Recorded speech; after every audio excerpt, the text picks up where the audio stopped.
Hello everybody, this is Manu Sharma, hoping that you are doing good. Welcome to my channel Educating Hand. हमारा topic चला articles का and we are doing a lot of practice based on the same topic.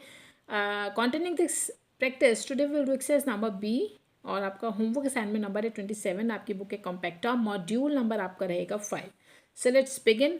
Exercise number B. Underline the correct article in the following passage. Passage आपको यहाँ पर पूरा given है. Two options as you can see यहाँ पे दिए हुए हैं. दोनों ही आर्टिकल्स के, कहीं डेफिनेट इनडेफिनेट दोनों ही हैं. तो जो भी आपको यहाँ पे बेस्ट लग रहा है सुटेबल, वो आपको यहाँ पे टिक करना है. आप अंडरलाइन कर दीजिए, टिक कर दीजिए. Yesterday I saw dash circus clone riding dash elephant in the dash narrow bazaar of नूर महल.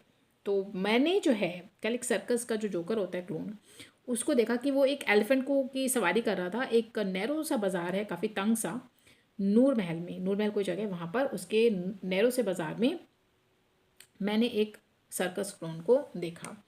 तो अब यहाँ पे आता है कि सर्कस के क्लोन के साथ अब और दा किसका यूज़ करें. तो इट्स अ नॉर्मल, हम यहाँ पे एक कोई स्पेसिफिक बात नहीं है, जनरल सा बात है कि मैंने देख लिया एक सर्कस क्लोन को, तो एक, ठीक है. तो यहाँ पे दा की यूज़ नहीं है, तो आप यहाँ पे का यूज़ करें कि मैंने एक सर्कस क्लोन को देखा जो एक एलिफेंट की सवारी कर रहा था, एक एलिफेंट की, ठीक है. We are not talking here about specific elephant, normal elephant है.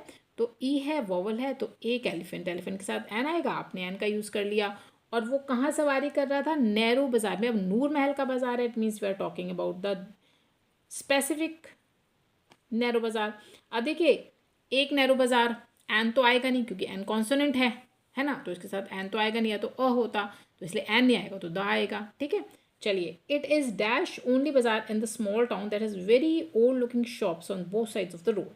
अब यहाँ ये एक मात्र ऐसा बाज़ार है इस छोटे से शहर में, इस छोटे नगर का, जो बहुत ही पुराना है देखने में. यहाँ पे बहुत पुरानी सी दिखाई देने वाली दुकानें हैं, दुकानें जो सड़क के दोनों तरफ बनी हुई हैं.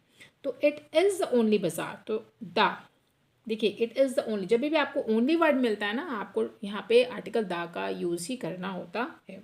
तो ये एकमात्र ऐसा बाज़ार है जहाँ पे ओल्ड शॉप्स हैं. बोथ कहाँ पर हैं, on the both sides of the road. A road नहीं आएगा, ऑफ द रोड आएगा. यानी कि आप स्पेसिफिक रोड की बात कर रहे हैं कि वो रोड जो मार्केट की है और उसके दोनों तरफ शॉप्स बनी हुई हैं. तो यहाँ पे एक स्पेसिफिक रोड है, इसलिए आपने यहाँ पे आर्टिकल दा का यूज़ किया. Now, dash clone was carrying dash magic wand in his hand. Dash group of musicians performers in variety of colourful costumes followed him. तो हुआ क्या कि वो जो क्लोन है उसने एक मैजिक वैंड अपने हाथ में लिया हुआ था, और म्यूजिशियंस का, परफॉर्मर्स का जो एक ग्रुप है जिन्होंने बड़े सुंदर सुंदर कलरफुल से कॉस्ट्यूम्स पहने हुए थे, वो उसको फॉलो भी कर रहे थे, उसके पीछे पीछे आ रहे थे. अब आप क्या करेंगे, डैश क्लोन. अब देखिए, यहाँ पे ऊपर क्लोन का जिक्र हुआ था, तो हमने आर्टिकल अ का यूज़ किया था. अब इसी क्लोन का जिक्र फिर हो रहा है, पैराग्राफ एक ही है. तो जब रिपीटेशन होता है किसी वर्ड का, किसी नाउन का, क्लोन का दोबारा यूज़ हुआ है, तो जब आप रिपीट करते हैं तो हमेशा याद रखिए वर्ड्स आपको दा का यूज़ करना होता है. अब या फिर से आप क्लोन नहीं करेंगे, आप दा क्लोन यूज़ करेंगे, ठीक है, रिपीटेशन के लिए. The clone was carrying, clone ने क्या लिया हुआ था, एक मैजिक वैंड. अब देखिए, एन तो आएगा नहीं, वॉवल नहीं है, एम कॉन्सोनेंट है, कॉन्सोनेंट की साउंड आ रही है, तो अ मैजिक बैंड उसने हाथ में लिया हुआ था, ठीक है. और उसके साथ क्या था, group of musicians A performance, एक ग्रुप था. तो यहाँ पे मान के चल रहे हैं कि सिंपल सा कोई ग्रुप है, नॉट स्पेसिफिक, तो आप यहाँ पे अ का यूज़ करें. A group of musicians and performance का जो ग्रुप था, उन्होंने किसमें, इन अ वेराइटी ऑफ, देखिए वी है, कॉन्सोनेंट है, तो एन नहीं आएगा, ओ आएगा. A variety of colourful type के कॉस्ट्यूम्स उन्होंने पहने हुए थे. Next, on only payment in the market place I came across one night beggar playing on the violin. तो मैं जब पेवमेंट पे चल रहा था, मार्केट की जगह थी और साथ में फुटपाथ बनी हुई थी, तो मैंने देखा कि एक आँख का जो है बैगर वहाँ पे बैठा हुआ है और वो वॉयलिन प्ले कर रहा है. There were few coins in is old torn dirty cap, और कुछ एक सिक्के पड़े थे. उसकी एक पुरानी सी फटी हुई सी गंदी सी कैप उसने ली थी, उसमें कुछ सिक्के पड़े हुए थे. माई फ्रेंड टोल्ड मी, मेरे मित्र ने मुझे बताया, the beggar use to be university professor years ago, कि ये जो बैठा है ना बैगर जिसे तुम देख रहे हो, ये कभी यूनिवर्सिटी प्रोफेसर हुआ करता था बहुत साल पहले, और आज देखो ये भीख मांग रहा है, ठीक है. तो अब on dash only payment in the market. अब ऑन द ओनली, मैंने अभी आपको बताया था जब आपको ओनली वर्ड मिलता है तो आप द का ही यूज़ करें, ठीक है।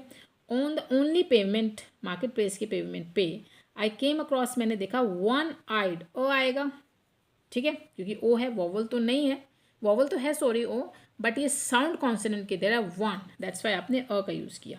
तो मैंने देखा कि वो वॉयलन बजा रहा है, प्लेइंग ऑन अ वॉयलन, ठीक है, सिंपल सा वॉयलन बजा रहा है, किसी स्पेसिफिक वॉयलन की बात नहीं कर रहे हैं तो हम अ का यूज़ करेंगे।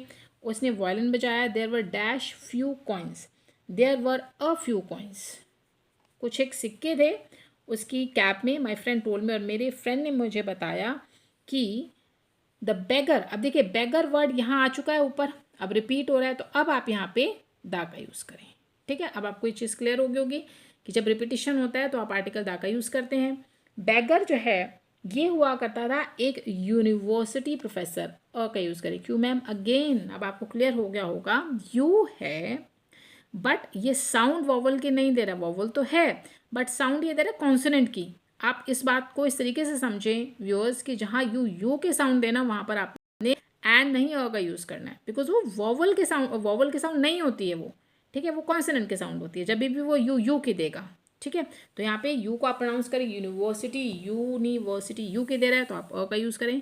कई साल पहले वो यूनिवर्सिटी का प्रोफेसर हुआ करता था, ठीक है, तो आपने अ का यूज़ कर दिया। ये थे आपके exercise number B. I hope आपको क्लियर हो गई होगी। क्वेरीज आप मुझे कमेंट्स में पूछिए, और अगर आप चाहते हैं अपनी किसी फेवरेट बुक के सॉल्यूशंस मेरे साथ डिस्कस करना, मेरे साथ प्रैक्टिस करना, वो भी आप मुझे बता सकते हैं। और कैसे लगती हैं आपको मेरी वीडियोस, कितनी समझ आती हैं, ये भी मुझे कमेंट्स में बताएं। और लाइक शेयर करना ना भूलें, सब्सक्राइब ज़रूर करें अपने चैनल एजुकेटिंग हैंड को, ताकि मुझे मोटिवेशन मिल सके to make more videos for you. और see you soon in another video, till then good bye.